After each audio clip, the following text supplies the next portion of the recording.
السلام عليكم، عاملين ايه؟ احلى اخوات في الدنيا اللي مشرفيني ورافعين راسي، وبشكركم من هنا لسنة قدام على ثقتكم الغالية. كل الناس بصوا هجموا على منى بشكل عشان موضوع الكبة رهيب. بجد بشكركم يعني على ثقتكم فيا، وانا ربنا العالم انتوا مش مجرد متابعين، انتوا اخوات واخوات غاليين. وطبعا الحاجة لما بتكون حلوة انا بطلع واقول لكم رأيي فيها بما يرضي الله، لان الحاجة انا بشتريها بفلوسي، مش بعمل ريفيوهات لحد عن اي حاجة والسلام. وزي ما قلت لكم انا دافعه، فالدافع يعني ايه، كلمة الحق عنده بتكون عالية، والحمد لله ربنا يجعلنا من اصحاب الحق. هنسمي الله ونصلي على الحبيب المصطفى، اللهم صل وسلم وبارك على سيدنا محمد وعلى اله وصحبه وسلم تسليما كثيرا. كله يصلي على النبي ودوس لايك للفيديو. منى بتقول لي الهجوم على الكب فظيع، حتى انا صحابي بعد ما سمعوا الفيديو طلبت منها 3 قطع مع الاوردر ده، قالت لي ان الكميات نسفت تماما وهتجيب كميه جديده تبدا توزيع فيها من يوم الحد باذن الله. فالله المستعان. قالت لي إيه، بتشكرني وبتقول لي هبعت لك حاجه بسيطه، كنت طالبه اوردر. قلت لها لا، الحاجه البسيطه ان انتي تظبطي اخواتي دول مش مجرد متابعين، فهي هتعمل هديه هتطلع على اي اوردر هيطلع من عندها من اخواتي، مش هقول من متابعيني، اي اوردر هيطلع من عندها هتطلع عليه هدية يا جماعة. الهدية في حدود 50 جنيه، هدية منتج، مش اللهم صل على سيدنا محمد، مش ملهوش علاقة بمصاريف الشحن، لان هي مصاريف الشحن بتبقى شركة لوحدها، هي ملهاش دعوة برسومها. بس هي هتطلع منتجات زي مثلا ازايز الزيت، مجات، وانتي اختاري بقى ايه الهدية اللي تعجبك، سواء اللي هو انا فعلا ده كنت شاريه منها ب50 جنيه، يا هدية يا مج، شوفي انت اللي عايزاه. وبيطلع مع اي اوردر معدي ال 300 جنيه. طبعا عرض حلو قوي بصراحة، وانتهزوا الفرصة. تعالوا اوريكم انا المشتريات اللي جبتها. بصوا دي كوبايات ايس كوفي، دي للايس كوفي، للعصير يا جماعة. جابوها عهد ويارا، بس مع الاسف بتاعه يارا اتكسرت. عهد كانت مختاره الشكل ده، جاتلي في الشحن بفتحها معاكم لقيتها مخدوشه. و يارا اختارت دبدوب، وعهد اختارت الشكل ده. ده بقى ايس كوفي، عصير برتقان، اي حاجة حلوة وعملية. هي مش عملية قوي لان هي خفيفة للمشروبات الباردة، مش للمشروبات السخنة. بس هي المجات دي نازلة ترندي وكده، فالبنات شبطت فيها تمام. كان الواحد تقريبا ب40 جنيه.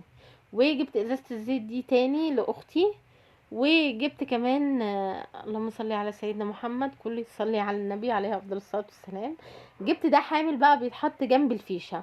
ده حلو قوي. بصوا القطعه دي ومعاها دبل فيس كده، وبتلزقيها بحيث ان انت تحطي فيها الموبايل وتحطي فيه الشحن من اسفل كده من تحت. حلوه وعمليه جدا. لو عندك فيشه في اي مكان بتحطيه عملي جدا وحلو، بتحطي فيه الموبايل. والدبل فيس ده قوي على فكره، مش ضعيف. كانت ب20 أو 25 جنيه تقريبا، ما كانتش غالية. وجبت من عندها حاجة شفتها على مواقع أجنبية كانت غالية جدا وحلوة قوي. هوريكم فكرتها، حاجة رهيبة رهيبة رهيبة، وعندها بنص السعر. بصوا بقى، الاكياس دي رهيبه. انا بصوا مش ببطل اجيبها ابدا. حلوه وعمليه جدا، بتفرديها زي البونيه، بتغطي بيها معجنات، بتغطي بيها اكل في التلاجة. حلوه قوي. بس هي بتفتح لحاجه معينه، عايزه تزودي الفتحه، الجنب ده بيكون لازق تمام. فانت ممكن ايه عادي يتقطع منك وتبقى ناحيه مقطوعه وناحيه سليمه، فيديكي وسعه اكتر، لكن هي مش بتفتح للاخر. بس حلوه وعمليه، بيبقى فيها 100 كيس، فظيعه بصراحه. جبت الفرشة السيليكون دي برضو ب35 جنيه تقريبا. الكتاشي بقى والدنيا انتوا عارفين. وجبت المصفى دي، مصفى ومغرفة في نفس الوقت. وجبت الجلافز ده من عندها، نازل ترند جديد اللي هو بتاع السلك. كان الاول نازل مربعات كده زي الفوطة الصغيرة بتبقى سلك مواعين، لكن بعدين نزل الجلافز.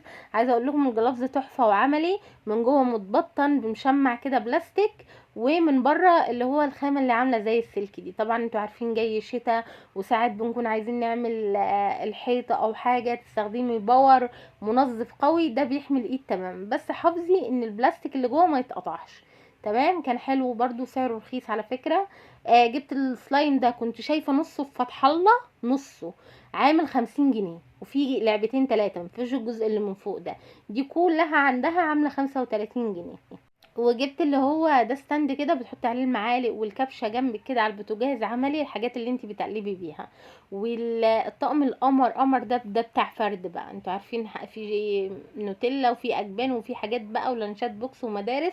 حلو وعملي جدا جدا جدا، 3 قطع كده تقريبا ب50 جنيه، والماتريال بتاعه حلو. العشق ده انا كنت جايباه من عندها السنه اللي فاتت، بجد ربنا يبارك لها، وقلت الحق اجيب واحد في دخلة الشتاء. الجوينتي ده عملي من هنا ل100 سنة، والماتيريال بتاعه تحفة، ومن ارخص انواع الجلافزات. يعني السنة اللي فاتت جبناه من عندها تقريبا ب25 او 35، هو بقى ب45 او 50 جنيه، غلي دلوقتي. بس بتاع الشتاء كله بصراحة حلو وعملي في غسيل المواعين بصراحة، ومش بيتقطع يا جماعة، رهيب. انتوا عارفين المشاكل اللي في ايدي. وجبت كمان اللي هو البتاع ده، اللهم صل على سيدنا محمد، ده دبل فيس يا جماعة، جبته برضو من عندها. وجبت الشجرة دي يا جماعة شجرة اكسسوارات، دي كده بلاستيك وبتركبيها. جبتها لأوضة البنات، كانش عندها غير اللون ده، واللون ده حلو وعملي بالنسبه لي في اوضه البنات. بصوا بقى، دي فكرتها ان انت بتركبيها كده، هي بلاستيك. دي بقى بيحطوا عليها الاكسسوارات بتاعتهم، سلسله، خاتم. انتوا عارفين التفاصيل بتاعت البنات بتاعت الاكسسوارات كتيره جدا، وبتكون حاجات نمنمه كده وصغيره، وممكن تضيع. دي حلوه وعمليه، يحطوها بقى على السراحه بتاعتهم، ويعلقوا فيها بقى ايه، سلاسل، خواتم. حلوه ولذيذه بصراحه، عمليه للاكسسوارات. تمام. جبت ايه كمان. لايك بقى للفيديو، اللي وصل لحد دلوقتي محطش لايك يحط لايك. جبت دقه الزعتر، حرفيا وبدون مبالغه، مش لازم بس المنتجات دي من عند منى، اي حد يلاقي منتجات موتزاريلا فريش من انضف الشركات. الناس اللي بتقاطع زي حالتنا وعايزه منتجات نظيفه وسعرها على قد الايد، موتزاريلا فريش، وانتم مغمضين من اي حد بيبيع المنتجات دي. هي مش بتكون موجوده في سوبر ماركتات، بس بتتباع عن طريق جروب، صفحات فيس. انا بصراحه بجيب من عند منى. بس يا جماعه، اي حد يلاقي منتجات موتزاريلا فريش، انا حتى جايبه من عندهم كريمه لسه مستخدماها في فيديو هينزل لكم على القناه. اي حد يلاقي فظيعه فظيعه، اكيد انا مش بطبل لهم الشركه بتاعتي، يعني اتمنى. الحاجات عندهم، الأجبان، الكريمة، التوابل نمرة واحد. يعني الواحد بيجيب من أماكن كويسة وحاجات غالية، بس مش بجودة وجمال حاجتهم. جبت كيسين دقة زعتر عشان في معجنات هتتعمل الأسبوع ده للمدارس، فجبت كيسين بتبقى حلوة جدا دقة زعتر. الناس اللي ايه في ذوقها شوية شامي، على الجبنة بقى، على البيض يا جماعة، أنا بحطها في المعجنات، حلوة بصراحة. بس مش اي حد يحبها، بس احنا الحمد لله انا وبناتي وزوجي بنحبها. نيجي بقى للقمر عشان ما اطولش عليكم، اللي فوق الروعه. الميزان ده فكرته ايه؟ الميزان ده فكرته كان بيتباع على مواقع مقاطعه، وكان ب650 جنيه غير مصاريف الشحن. منى حبيبتي جابتهولي ب350 تقريبا، في الحدود دي، مش ازيد من 350. بصوا، ده ليه بطاريات اللي هي زي بتاعه الريموت، بيتمسح بفوطه ناشفه. ما ينفعش تحطيه في مكان فيه رطوبه، ما ينفعش تحطيه في مكان درجه حرارته عاليه يا جماعه، ما ينفعش تحطيه زي ما قلت في مكان فيه شمس جامد، ما ينفعش تحطيه في مكان الرطوبه بتاعته عاليه، ما ينفعش تمسحيه بميه او حتى وايبس. تمام. بالبطاريات. بس انا كنت فاكراه بوصله ال سي دي او الشاحن، بس ما لقيتش مكان ان انا احط فيه الشاحن. في كتالوج بتطلعيه، بتنزلي على من جوجل بلاي برنامج اسمه قارئ او ماسح الباركود، بتنزليه من جوجل بلاي على تليفونك، بتدخلي بالبرنامج ده من على تليفونك على الباركود اللي هنا، وبعدين هتدوسي نسخ وتنزلي البرنامج اللي انتوا شايفينه ده، اسمه كوكو حاجة كده. تمام. هي منصة بتنزليها برضو من على جوجل بلاي، وبتشغلي البلوتوث بتاعك بعد ما تنزلي البرنامج ده، اللي هو بعد مسح الباركود هيقولك ان هو شراء وبفلوس، بس هو مش بفلوس، تابع الخطوات ومش بفلوس. نزلنا البرنامجين، اول واحد بتاع الباركود ودخلنا الباركود اللي على الكتالوج، بعدين اخترنا البرنامج اللي هو كوكو ده من فوق، وهندوس عليه وتظبطيه بقى لحد لما يظبط ينزل على تليفونك وهو مش بالفلوس. وبعدين تفتحي البلوتوث بعد البرنامج ما ينزل التاني ده على تليفونك، تفتحي البلوتوث بتاع تليفونك. تمام.